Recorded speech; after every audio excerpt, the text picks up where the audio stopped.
예수님이 들려주시는 이 부자와 나사로의 비유를 통해서 우리는 무엇을 확인할 수 있냐면 천국과 지옥에 대해서 확인하게 됩니다.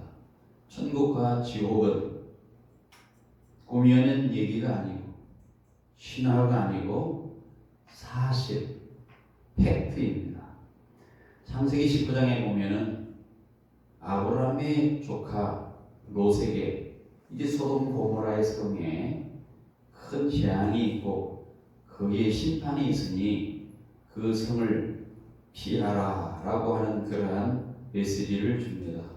아브라함의 조카 롯이 그 말을 듣고 자기의 두 딸에 있는데 그 딸과 사이가 될 두 남자가 있습니다. 그 두 사이들에게 하나님께서 이 소돔과 고모라를 불과 유황불로 심판하실 때인데 빨리 심판을 면하기 위해서 이곳을 떠나야 된다라고 그렇게 말을 하자 이 두 사이들은 농담으로 여겼더라 이렇게 기록하고 있습니다. 농담으로 여겼다라고 하는 말은 비웃었다라고 하는 것입니다. 심판이 임한다. 여기에 하나님의 심판이 임한다라고 하는 그 선언을 듣고 두 사이는 농담으로 여기고 비웃었고 천박한 반응을 보였다라는 것이죠. 설마하니 이곳에 심판이 내리겠어? 설마하니 우리가 유황불에 죽기나 하겠어? 이렇도록 그런 마음으로 이 두 사이는 그 장인이 될 이 롯의 얘기를 업신여기고 결국은 심판을 자초하게 됩니다. 그래서 두 사이는 이 소돔과 고모라의 유황불에 멸망당했다라고 성경은 기록하고 있습니다. 여러분에게 분명히 말씀드립니다. 천국과 지옥은 반드시 있습니다. 성경이 그것을 선언합니다. 우리가 예수를 믿는 것 무엇 때문입니까? 궁극적으로 받는 영원한 세계를 믿고 있는 것 아니겠습니까? 그 영원한 미래, 영원한 나라, 하나님의 나라가 없다고 생각하면 우리가 굳이 교회에 나와서 신앙생활하고 믿음 생활할 이유가 있겠습니까? 아무런 이유가 없습니다.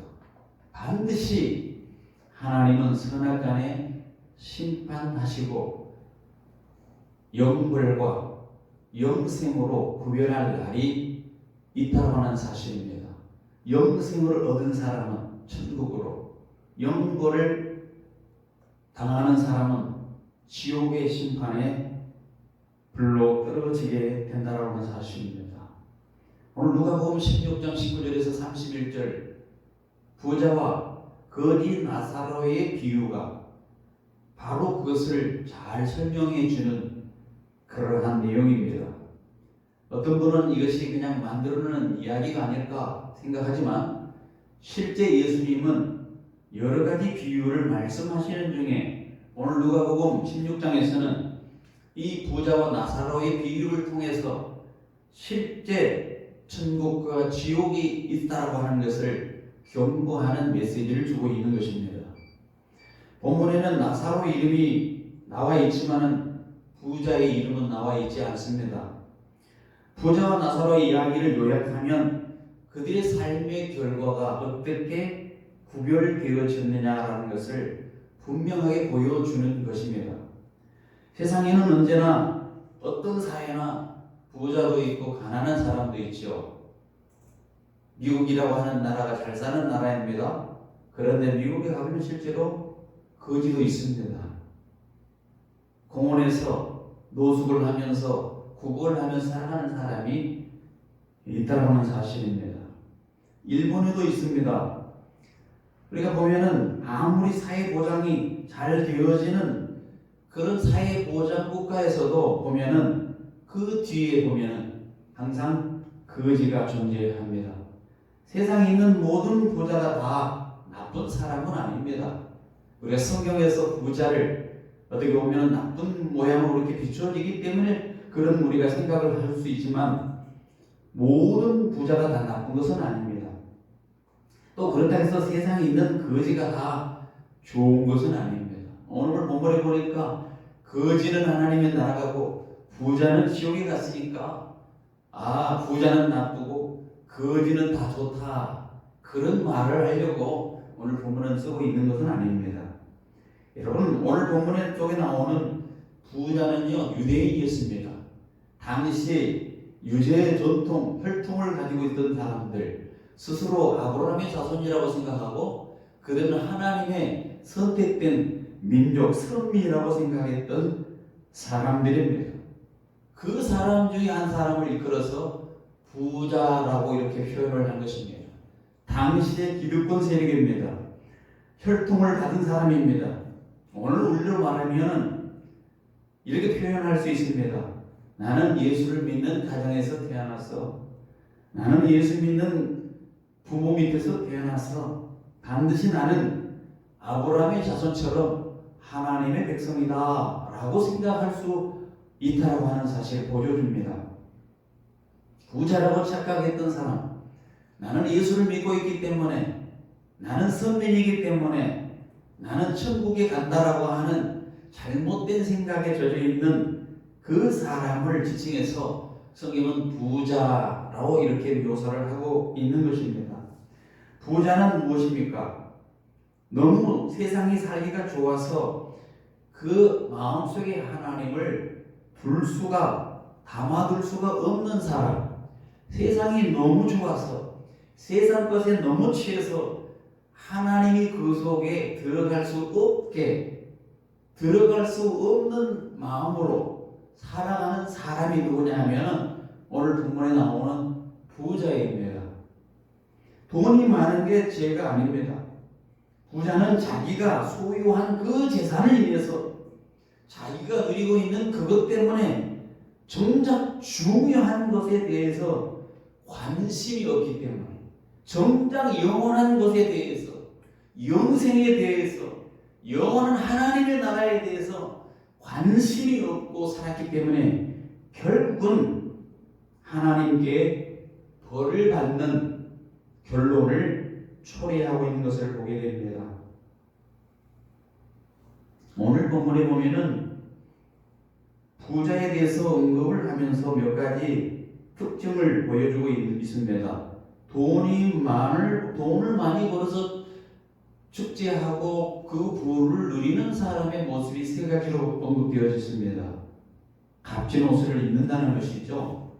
여기 오늘 본문에 보니까 자색과 고운 베옷을 입고 날마다 호락게 즐기더라 이렇게 표현하십니다. 첫 번째, 값진 옷을 입는다는 거예요. 부자가 되면 좋은 옷 입고 싶어 하지요. 부자로서 자기 과시할 수 있는 게 무엇이 있습니까? 옷입니다.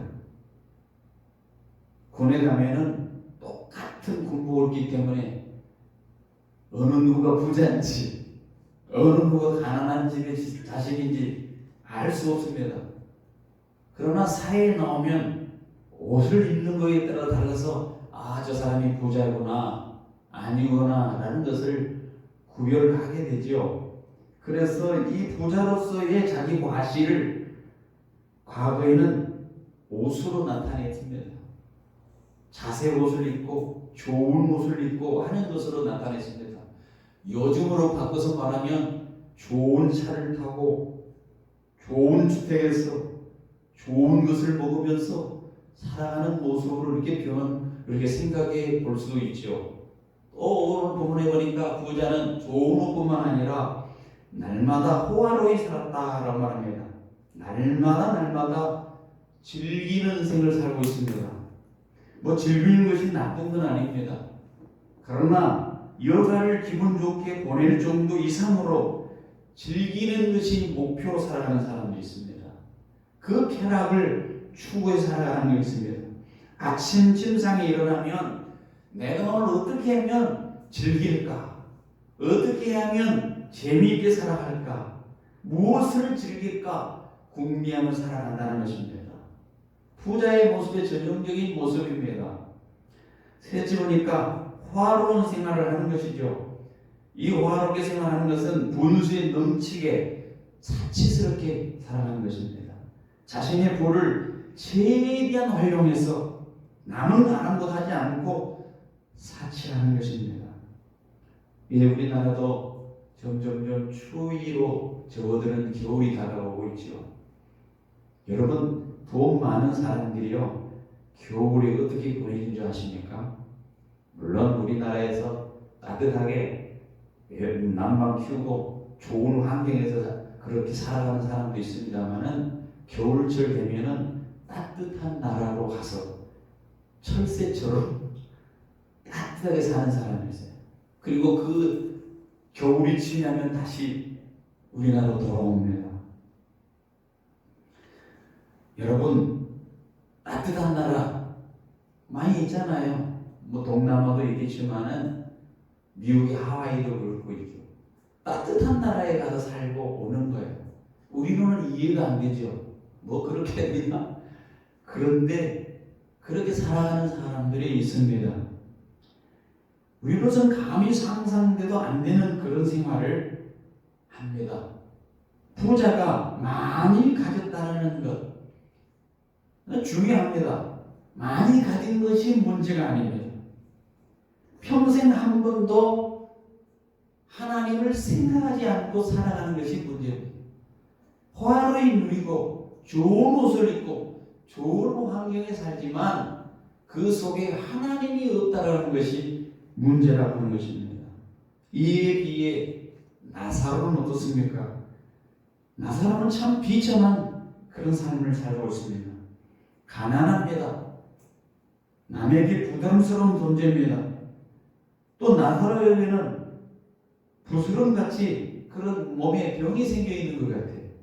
그래서 개들이 와가지고 그 상처난 부위를 핥습니다.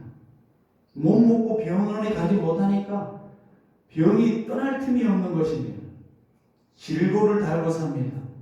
평생 고통스러운 모습으로 살아가고 있습니다.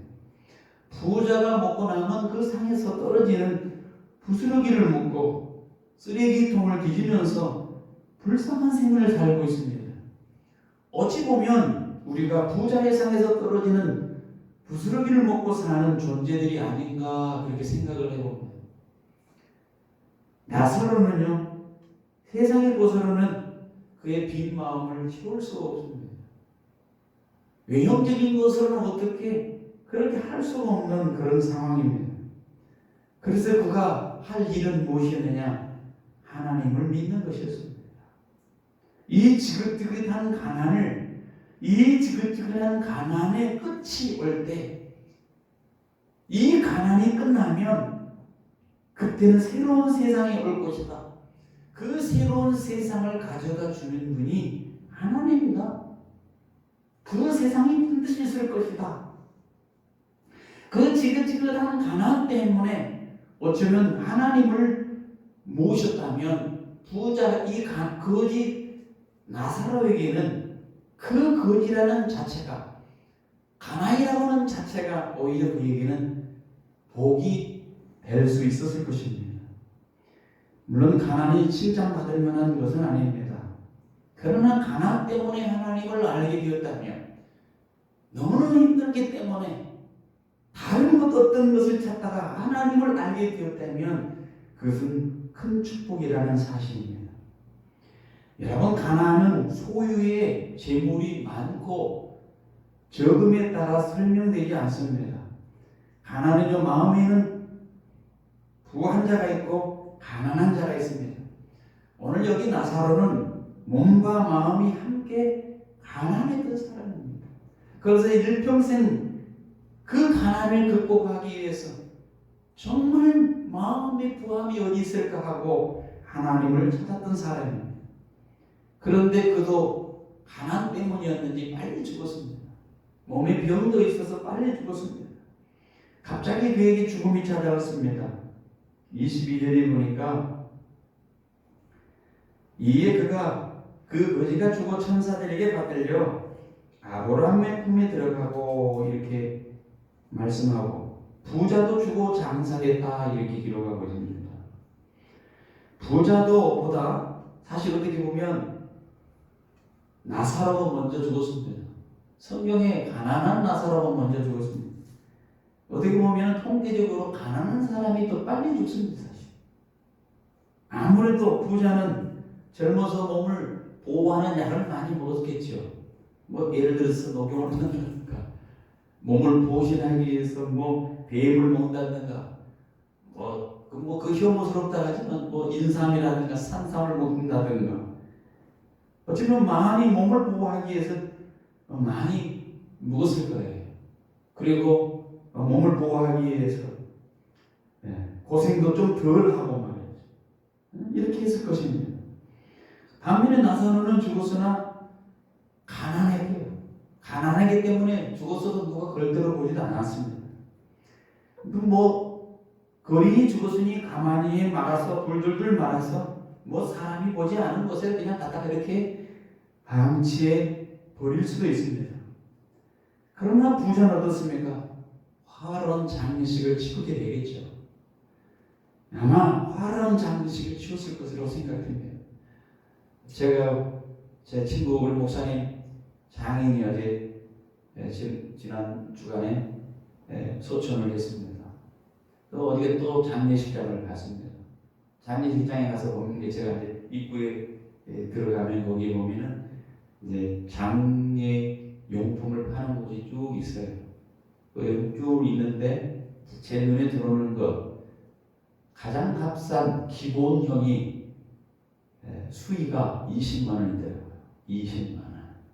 그 다음에 뭐 이제 그 다음부터 수위 가격이 다 이렇게 진열되어 있는데 다 다르죠.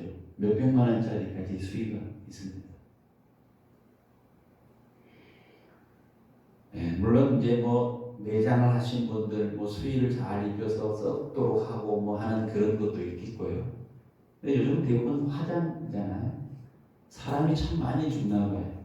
화장장에서 사람이 기다리고 죽은 사람이 기다려서 화장을 하지 못하겠어. 지방으로 가서 화장을 하는 그런 지금 시대를 살아가고 있습니다. 어쩌면 부자가 아닌 이 가난한 나사로는 수익값이 없어서 사람들에 의해서 그냥 거적으로 들들들 말아서 방치에 놓았을 수 있습니다. 어쩌면 이 부자는 화롭게 수백만 원 아니 수천만 원짜리의 그러한 장례 비용을 주면서 아마 장례를 치렀을 수 있습니다. 제가 똑같이 부자나 가난한 사람은 역시 부자라고 해서 더 많이 오래 살거나 그런 것 같지는 않아요. 성경에 보니까 예수님도 가난한 사람도 죽었고 부자도 죽었다 하는 것을 보면 인생은 전부 다 죽는다라고 하는 것을 우리가 알게 됩니다. 사람은 누구나 다 죽습니다. 부자나 가난한 사람이나 다 같이 죽는다라는 사실에 대진리를 여기서 우리가 기억할 필요가 있습니다. 시편 90편에는 이렇게 말씀합니다.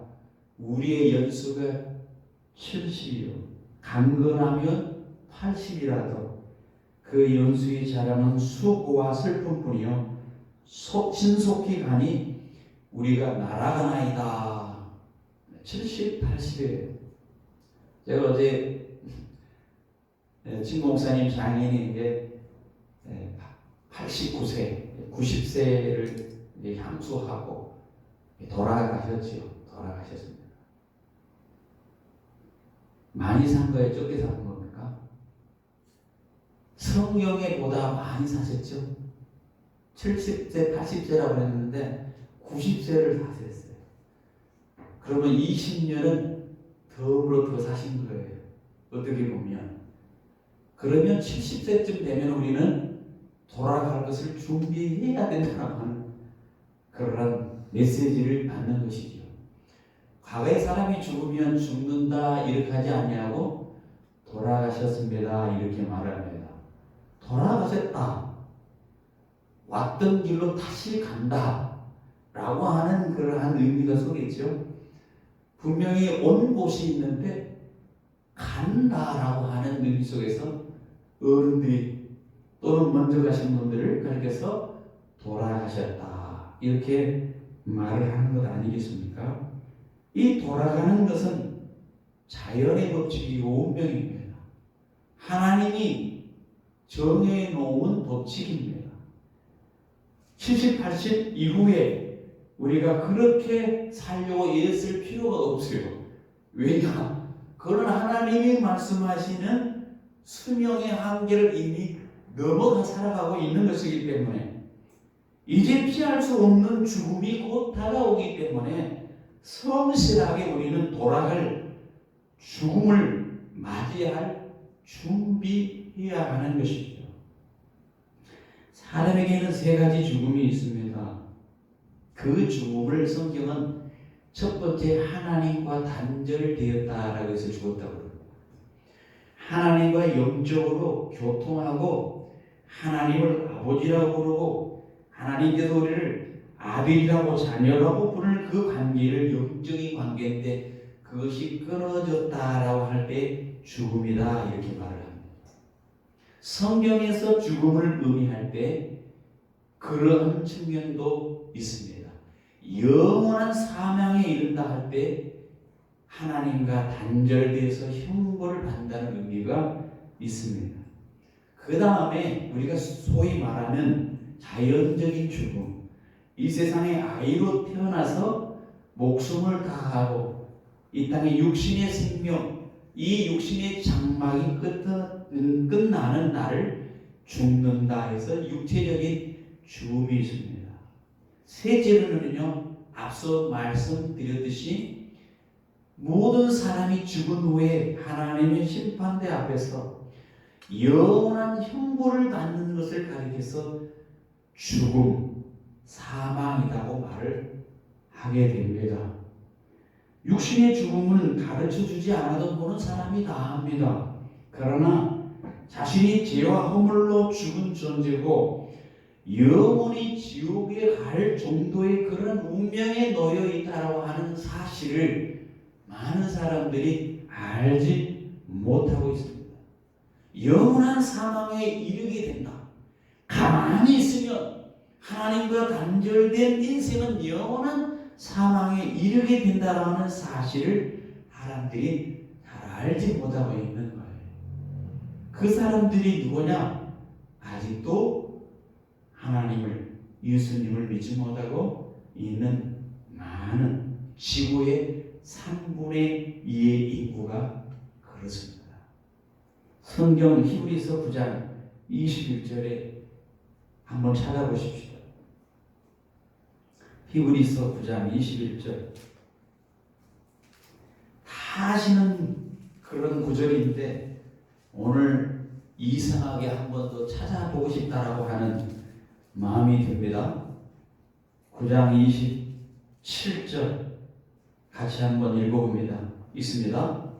한 번 죽은 것은 사람에게 정해진 것이요 그 후에는 심판이 있으리니. 한 번 죽은 것 사람에게 정해진 거예요.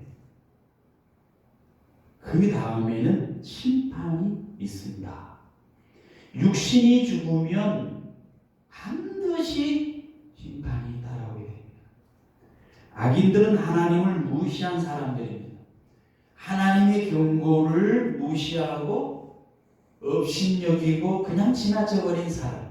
앞서 말씀드렸던 롯의 두 사이처럼 농담으로 여긴 사람들.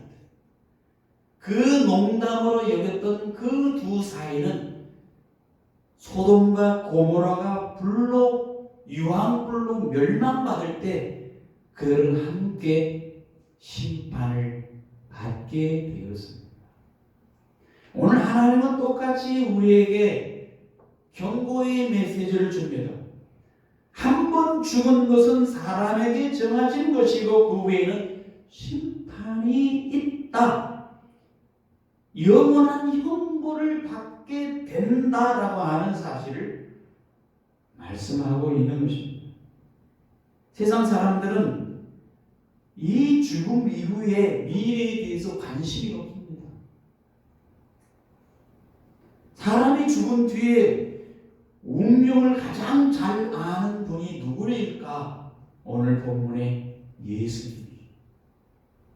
사람이 죽은 이후에 어떻게 될 것인가를 예수님은 너무 잘 알고 계시기 때문에 오늘 누가복음 16장에서 부자와 거지 나사로를 통하여 이 비유를 통하여서 예수 믿는 사람과 하나님을 믿는 사람과 그렇지 아니하는 사람의 죽음, 이 땅에서의 육신의 죽음 후에 얼마나 큰 차이가 있는가를 분명히 보여주고 있는 것입니다. 예수님은 사복음서에서 이제 예수님이 설교하는 내용들이 많이 나오죠. 사복음서라고 말해요. 예수님이 우리를 향해서 좋은 소식을 주셨어요. 그 좋은 소식에 지옥이라고 하는 단어가 18번 나와요. 지옥에 떨어진다. 지옥의 일을 가게 된다. 그런데 현대인들은요, 지옥이라는 말을 유치하게 생각해요. 그런 것이 있겠니? 죽어봐야 안다고. 지옥을 말하는 사람은 무식한 사람이다. 그런 것 없는데 만들어냈다. 이렇게 생각을 합니다. 불신자들은 지옥에 대해서 모르니까 모르는 그 존재에 대해서 알아가려고 애쓰는 것이 아니라 모르는 것은 존재하지 않는다라고 스스로 생각을 하고 자기 위안을 삼는 겁니다. 그래서 모든 악을 자행하고요, 이 땅에서 죄악을 범하게 되고요, 심판을 두려워하지 아니하면서 살아가는 거죠. 뭐 이상한 거 하나도 없습니다. 악을 행하고 어떻게 그런 일이 있을 수 있을까? 어떻게 저런 사악한 짓을 할 수 있을까? 상상도 못할 그런 죄를 범하고 있는 거죠. 왜? 그 다음 세계를 안 믿기 때문에 그렇습니다. 자비로운 예수님께서, 사랑이 많으신 그 예수님께서 그 입으로 지옥을 18번이나 언급하시는 이유가 무엇이겠어요? 그 무시하지 말라는 거죠. 핵심을 피해서도 안 된다는 거죠. 육신이 죽으면 두 갈래의 길이 반드시 있다라는 사실을 직시하라는 거죠. 그 간단 명료한 비교가 오늘 여기에 나오는 부자와 나사로의 이야기. 23절에 부자가 음부 지옥에 들어갔다라고 하는 내용이 나옵니다. 지옥은 참혹한 곳입니다. 하나님은 사람들이 그곳에 가지 않도록 이웃 사람을 통해서, 믿는 사람을 통해서, 여러 사람들을 통해서 지옥 가지 아니하도록 경고를 하고, 중보를 주면서 전도하고, 전도지를 주면서 전도하고, 부침개를 주면서 전도하고, 메가폰을 두고 전도하고, 하지 말고 지옥에 가면 안 된다고 경고를 합니다.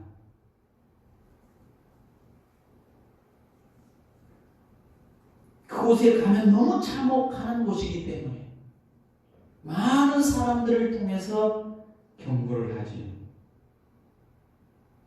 그러나 안타깝게도 그 경고를 무시하고 살아가는 사람들이 있습니다. 누구처럼? 부자처럼. 부자는 지금 아브라함의 품에 안겨있는 거지 나사로를 봅니다. 다시 말하면 천국에서 하나님의 품에 있는 것과 같은 아브라함의 품에 안겨있는 나사로를 쳐다보고 있습니다. 누가요? 지옥에서 부자가. 그러면서 말을 하지요. 거지 나사로를 품고 있는 아브라함에게 그렇게 말해요. 아버지 아브라함이여, 나를 불쌍히 여겨주십시오. 그러나 그는 어떻게 할 수가 없어요. 그는 영원한 죽음을 맞이했기 때문에 어떻게 할 도리가 없다라고 하십니다. 천국과 지옥은 한 번 나뉘어 보면 다시 그 상황을 바꿀 수 있는 그런 것이 아닙니다. 26절에 한번 볼까요? 누가복음 16장 26절 같이 읽습니다. 그뿐 아니라 너희와 우리 사이에 큰 구렁텅이가 놓여 있어 여기서 너에게 건너고자 하되 갈 수 없고 거기서 우리에게 건너올 수도 없게 하였느니라. 갈 수도 올 수도 없어요. 천국에서 지옥으로도 못 가고 지옥에서 상황을 전 바꿔가지고 천국으로 갈 수도 없는 그런 상황입니다. 한 번 나뉘어지면 심판대에서 한 번 나누어지면 다시는 상황을 바꿀 수 없기 때문에 나누어지기 전에 그 심판에 이르기 전에 기회가 있는 것이 그 이후에는 기회가 없다는 거죠. 지옥이 어떤 것입니까? 무서운 고통이 있는 것이에요. 오늘 본문은 부자는 그렇게 말을 하죠. 내가 너무너무 고통스럽습니다. 24절. 아버지 아브라함이 나를 긍휼히 여기서 나사로를 보내어 그 손가락 끝에 물을 찍어 내 혀를 서늘하게 하소서. 내가 불꽃 가운데서 고민하고 괴로워 죽겠습니다. 자, 지옥의 무서운 고통을 여기서 묘사하고 있습니다. 지옥에 대해서 문학작가 토스토옙스키가 쓴 까라마조프의 형제들이라는 책에 보면 그 지옥에 대해서 이런 말을 하고 있습니다. 만일 지옥에서 붙은 불이 물질이 붙은 불이라면 견디기 쉬웠을 것이다.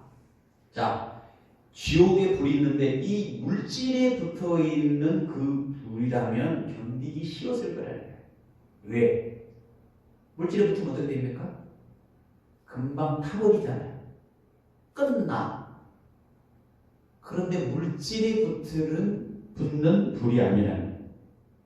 지옥의 불은 육체가 타는 곳이 아니라 우리 영혼이 알지 못하는 불에 타는 곳이라서 그것이 육신이 타는 것과 비교가 안 되는 아픔과 괴로움을 당하게 된다. 그렇게.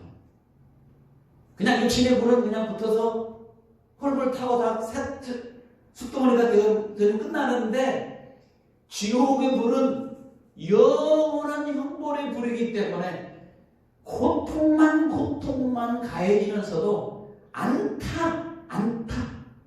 타지 않는 그런 지옥불이라는 거죠. 타지 아니하면서 영원토록 아픔과 괴로움과 고통을 주는 거예요. 그래서 24절에 내가 이 불꽃 가운데서 괴로워하노라.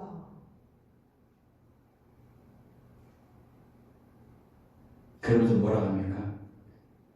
내가 이렇게 괴로운데 우리 형제가 안 믿는 형제가 다섯이 있습니다. 나사로를 좀 보내가지고 그 형제들에게 좀 내가 이렇게 괴로운데 지옥에 오지 말라고 좀 얘기 좀 해주십시오. 네, 이거 좀 제발 좀 시원한 물 한 방울만 찍어서 살려주십시오. 아무리 부르짖고 아무리 예언을 해도 응답이 없어요. 그렇게 할 수 없다는 것이죠. 기도가 통하지 않는 것이죠. 천국을 눈앞에 보지만은 접근할 수 없어요. 나사로가 아브라함의 품에 앉아있는 것처럼 그 영혼은 하나님의 나라가 눈에 보이는데 접근할 수 없으면서 그것을 보면서 괴로움을 당하는 게 지옥의 모습이에요. 차라리 안 보면 좋겠다. 그잖아요. 눈에 보면 저 좋은 세계가 눈에 있는데 그거를 가리마다가 내가 고통당하고 있다고 생각해요. 고통은 배로 돌아갈 것입니다. 지옥은요 무섭게 기억력이 되살아나는 것. 무디라고 하는 미국의 의학자가 어떤 사고를 인해서 죽음 직전까지 갔던 사람이 죽었다가 다시 살아난 사람을 찾아서 인터뷰를 했습니다. 죽음 이후에라고 하는 책을 썼습니다. 그 책에서 죽음 이후의 경험자들은 자신들의 체험을 이렇게 적었다고 합니다. 나는 죽음 뒤에 좁은 긴 터널을 통과하게 되었다. 내가 살면서 경험했던 모든 일들이 기억되었고 이 세상의 모든 비밀들을 다 알게 되었다. 죽음을 경험한 사람들, 그들이 살아나서 하는 이야기가 돼요. 터널을 통과하는데 내가 지은 모든 죄가 다 내가 기억되는 거예요. 세상의 모든 비밀, 과거 내가 알지 못했던 모든 비밀이 눈앞에 다 펼쳐지고 알게 되는 기억이 생겨요.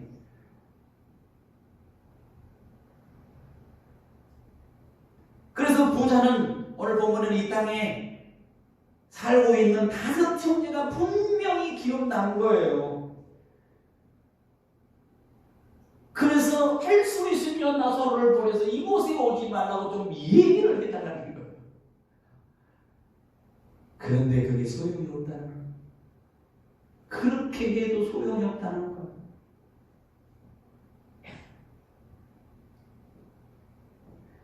지옥은요 소망이 없는 곳입니다. 단테라고 하는 분이 신곡을 썼죠. 신곡. 거기 보면 지옥의 편에 보니까 지옥 어귀에는 뭐라고 써져 있느냐. 이곳을 들어가는 자는 희망을 버릴지어다. 지옥은 이 말이에요. 예수님께서 지옥을 말씀하는 이유가 바로 여기에요. 너무 자기 운명을 모르며 살아가는 사람들, 어리석은 사람들, 헛된 것에 눈을 잃어버린 사람들, 자기 것이 아닌 것에 집착하는 사람들, 세상 낙에 빠져 살아가는 사람들, 나중에 다 놓고 갈 수밖에 없는 그 눈먼 사람들, 오늘 본문에 나오는 부자와 같은 사람들이 예수를 믿고 구원받기 위하여 오늘 이 말씀을 하고 그런 사람들이 있는데 영생으로 가야 되지 않겠느냐, 구원받아야 되지 않겠느냐, 세상의 낙에 빠져가는 인생아 정신을 차려라. 교만한 사람들에게 말합니다. 교만한 사람들은 이렇게 말합니다. 하나님이 왜 지옥을 만들어 인간을 괴롭히는가? 정신적인 고통을 하나님이 그렇게 만들어 놓으셨는가? 지옥은 사람을 위해서 만든 것이 아닙니다. 하나님이 마귀를 가두는 것이 지옥인데, 그런데 하나님을 믿지 아니하고 하나님을 받아들이지 아니하고 자기의 생각대로 마귀에 속아서 지옥에 간 사람이에요.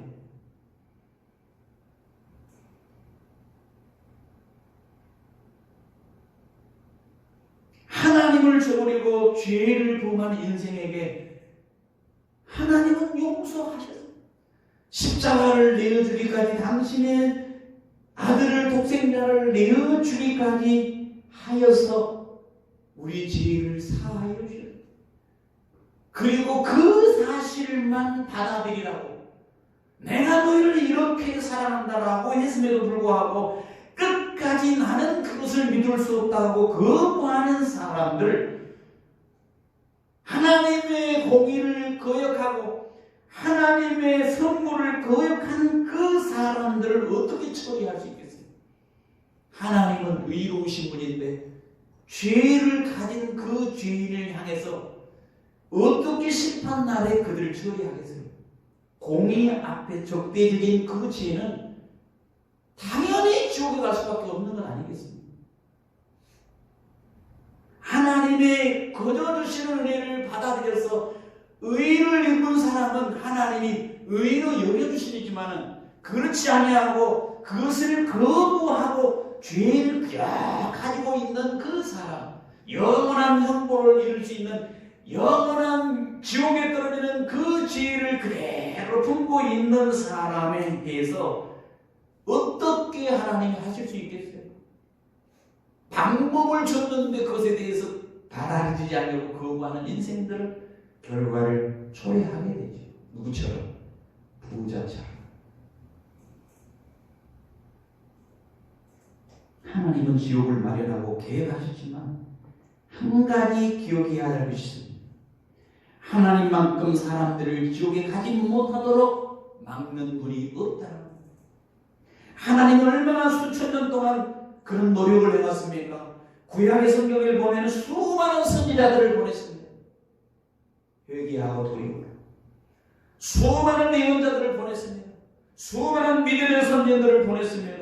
수천 년 동안 노력을 했습니다. 선지자들을 보냈습니다. 돌이켜 돌아오라고 아들을 보냈습니다. 아들만 믿으면 된다고 아들을 보내시고 실제로 그 아들이 희생했습니다.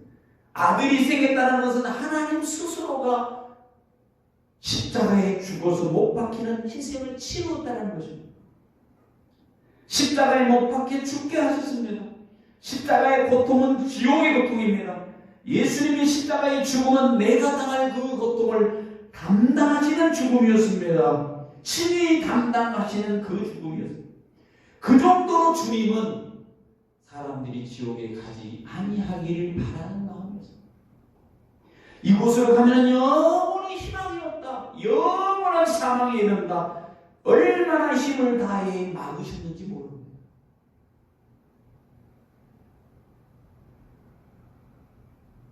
그래서 마태복음 18장 8절 이하를 보면은요, 얼마나 하나님의 마음이 그 속에 뭐가 있는가를 묘사를 하는데, 네가 만일 내 손이나 내 발이 너를 범죄하거든 찍어버리라.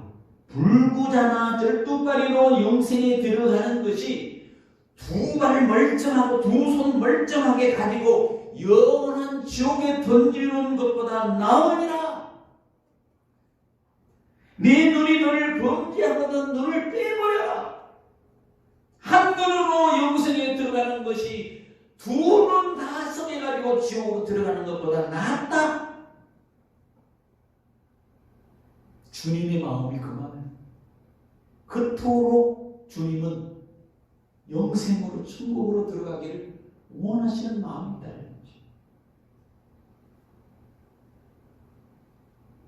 지옥의 고통을 피할 수 있도록 하나님은 천국을 준비해 왔어요. 천국에 들어가는 사람의 행복이 뭡니까? 여러분, 이 세상에서는 눈물이 지나요. 계시록 21장에 보니까 모든 눈물을 그 눈에 씻기심에 찾아보십시오. 천국에 대해서 계시록 21장 4절에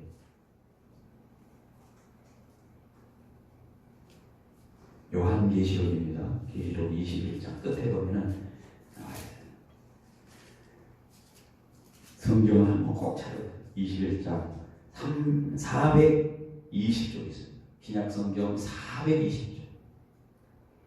요한계시록 21장 4절 한 절만 같이 한번 읽어보겠습니다. 있습니다. 시작. 모든 눈물 그 눈에 다시는 사망이 없고 애통하는 것이나 곡하는 것이나 아픈 것이 다시 있지 아니하리니 처음 것들이 다 지나갔으니라.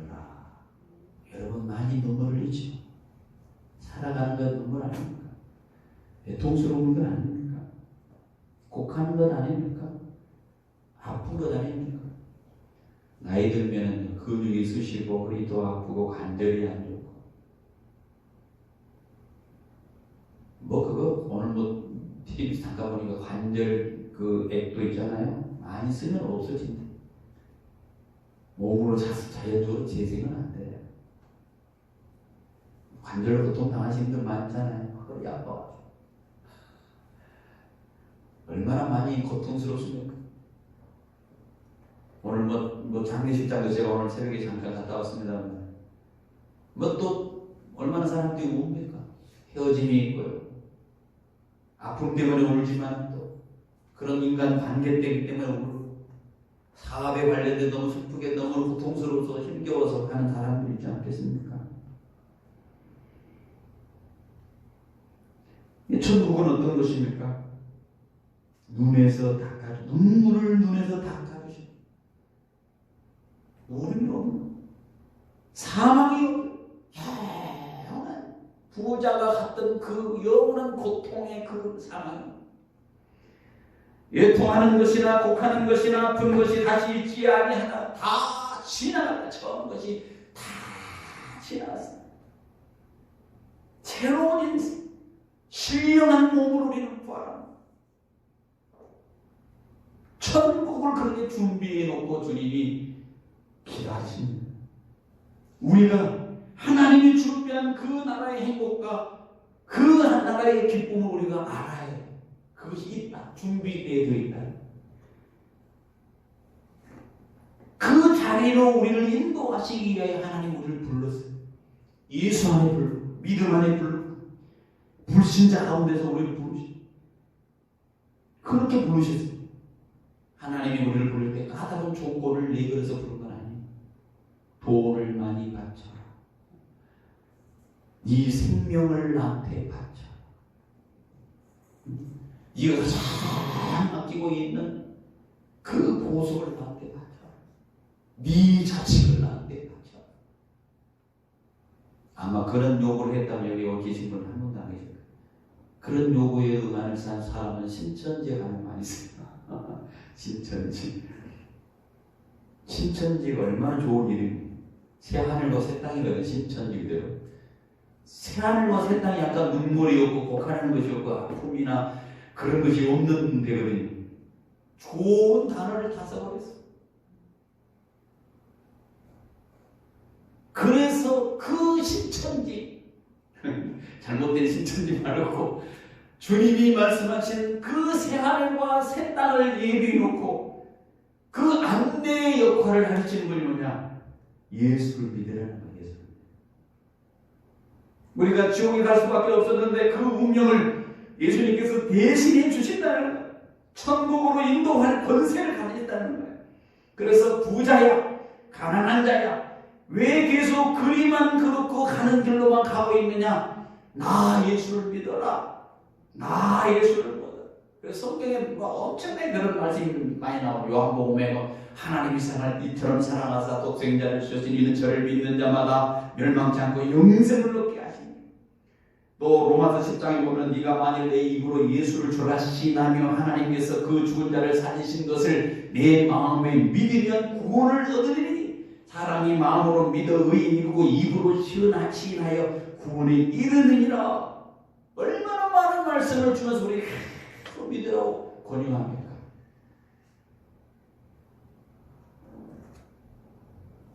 여러분이 얼마나 많은 지식을 가졌는지 잊으세요. 얼마나 많은 돈을 가졌는지 잊으십시오.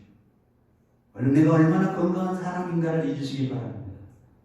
그렇게 오직 하나님만 생각, 그리고 우리는 반드시 죽는다. 다 죽습니다. 이 지구상에 68억 중에 13억 인구가 예수를 믿는 사람들. 그 13억 중에서 성경을 들고 다니는 사람들 우리 아닙니까? 오늘날까지 이 성경은 매년 6억 권 이상이 팔리는 베스트셀러.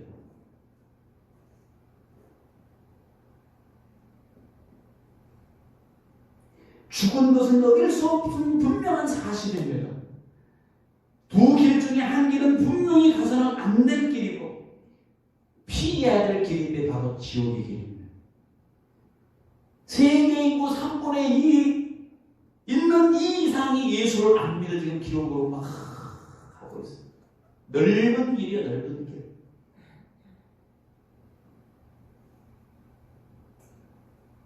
(4,216명이) 하루에 1시간 4,216명이 지금 막 지옥으로 막 떨어지고 있어요. 지옥에 떨어가지고 후회하는들 무슨 소용이 있냐고 오늘 본문은 그 얘기예요. 지금 바로 기회입니다. 생명과 사망 갈림길에 놓여있는 인생들인데 지금 기회라는 거예요. 죽음이 따라올 때 그 기회는 없어요. 죽음이 와있는데 그때 내가 그렇게 안 돼요. 없어. 끝나는 거예요.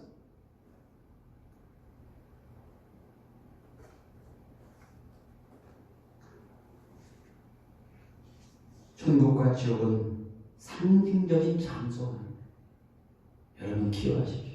분명한 실제의 장소예요. 성경에서 천국과 지옥을 얘기할 때 실제적인 것을 얘기하기 때문에 기록합니다. 그냥 상상만 하라고 천국에 대해서 상상만 하라고 지옥에 대해서 그러라고 얘기해서 그런 게 아니에요. 반드시 심판이 있대. 그 길과 심판을 면할 방법이 있는데 예수 그리스도밖에 없다. 예수 그리스도 아닌 천국이 있다. 영생이 있다. 예수 그리스도만이 영원한 부활과 영원한 천국에 임하는 길이라고 제시하기 위해서 늦기 전에 그것을 분별하여서 따르라고 오늘 본문 우리에게 주어주신 말씀. 우리는 다 예수를 믿는다고 하지요. 여기 계신 분은 다 예수를 잘 믿으신 분이 믿습니다.